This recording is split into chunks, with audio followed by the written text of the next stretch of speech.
Assalamualaikum warahmatullahi wabarakatuh. Kami di kelompok 4 akan menjelaskan format pengolahan secara manual data AUM PTSDL. Pertama-tama saya akan menjelaskan apa-apa saja yang terdapat pada format pengolahan data AUM PTSDL ini. Yang pertama ada kategori item, di mana kategori item ini terdiri dari huruf P, T, S, D, dan L. Berikut adalah kepanjangan dari masing-masing kategori item tersebut. Selanjutnya terdapat nomor item, di mana nomor item ini juga sama halnya dengan yang terdapat pada lembar jawaban. Selanjutnya yaitu isi item. Pada bagian ini terdapat dua bagian, yaitu positif dan negatif. Dan bagian ini juga yang akan menjadi acuan bagi kita nantinya untuk bisa mengolah data AUM PTSDL. Selanjutnya yaitu kolom jawaban. Pada bagian ini nantinya kita akan menyalin jawaban-jawaban yang telah kita isi pada lembar jawaban. Selanjutnya yaitu kolom skor dan kolom masalah. Pada kolom ini nantinya kita akan mengisi jawaban dari hasil data yang telah kita olah. Selain yang sudah dijelaskan tadi, pada format pengolahan data AUM PTSDL ini terdapat kolom-kolom yang sudah diwarnai. Nah, jika pada kolom-kolom yang lain nantinya harus ditandai, lain halnya dengan kolom-kolom yang sudah diwarnai ini. Cukup dengan meninggalkannya atau mengosongkannya saja, itu menandakan berarti pada pemilihan data tersebut akan memilih kolom yang diwarnai. Di sini saya akan memaparkan tata cara untuk mengolah data AUM PTSDL. Pada pertemuan sebelumnya sudah dijelaskan bagaimana tata cara untuk mengisi lembar jawaban ini. Dan ini adalah lembar jawaban yang sudah dijawab sesuai dengan AUM PTSDL yang diberikan. Nah, tahap selanjutnya yaitu dengan menyalin jawaban tadi pada kolom yang sudah ditandai. Dan nantinya kira-kira bentuknya akan seperti ini. Selanjutnya kita akan mengolah data untuk skor dan masalah. Berikut adalah penentuannya. Pada format pengolahan data AUM PTSDL terdapat item positif dan negatif. Nah, item positif dan negatif inilah yang nantinya akan menjadi penentu untuk skor dan masalahnya. Baiklah, di sini kita akan mengolah data dimulai dari skor yang bernilai 0 terlebih dahulu. Pada nomor item 2, mahasiswa mengisi SR pada lembar jawaban. Sedangkan pada tabel penentuan skor dan kategori masalah khusus untuk SR, jika item tersebut positif, maka nilainya 0. Dan jika item tersebut negatif, maka nilainya juga akan tetap 0. Nah, pada bagian ini kita tidak perlu menandai penomoran dengan pulpen atau pensil, dikarenakan 0 itu sudah diberi warna, jadi kita hanya perlu meninggalkannya saja atau mengosongkannya. Berikut adalah tata cara pengisian skor berjumlah 1 yang kita ambil contohnya pada nomor urut 1. Jika melihat tabel penentuan skor dan kategori masalah, saat kita memilih K dan item tersebut negatif, maka skornya adalah 1.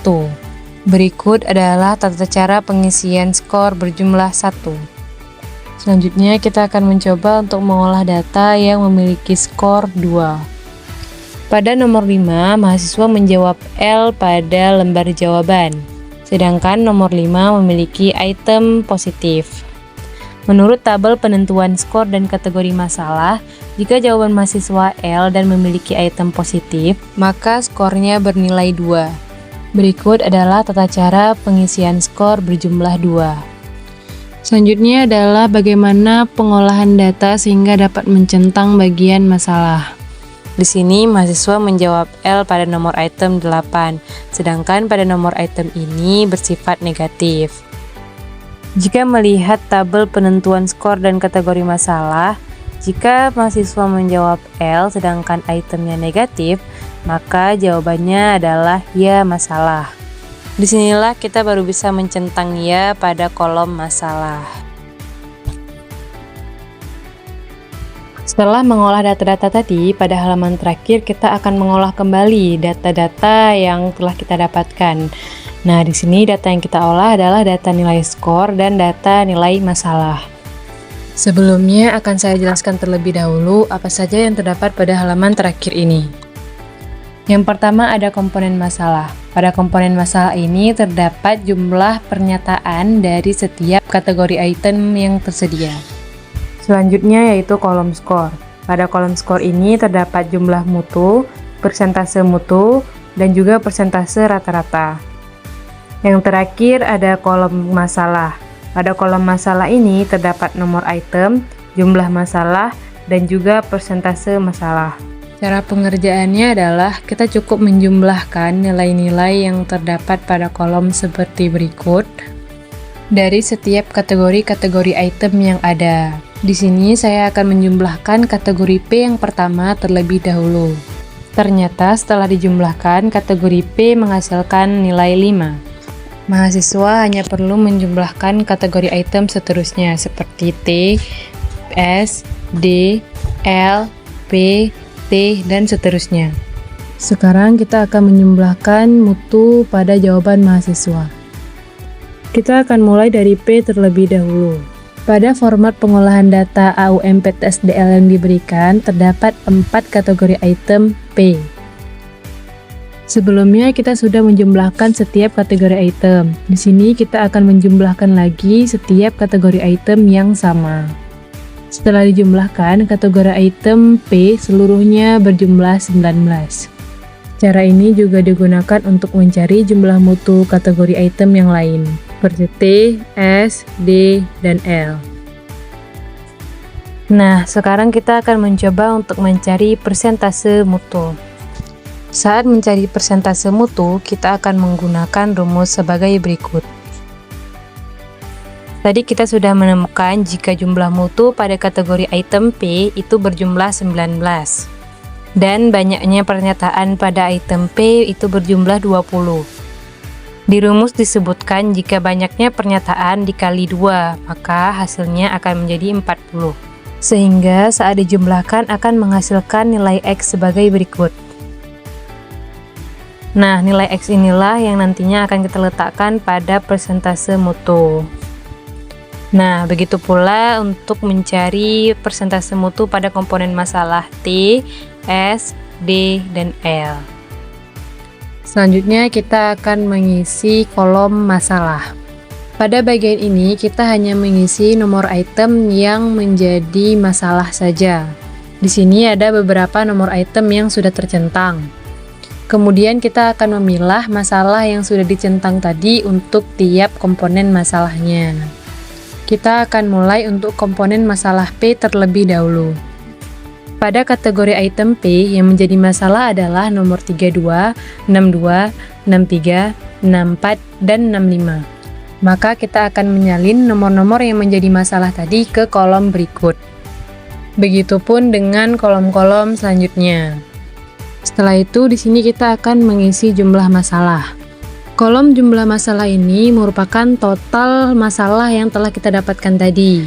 Dikarenakan tadi kita sudah menemukan total 5 masalah, maka kita akan menulis 5 pada kolom jumlah masalah.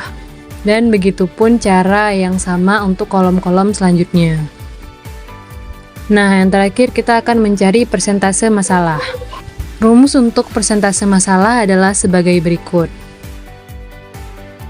Kita akan mencari untuk komponen masalah P terlebih dahulu.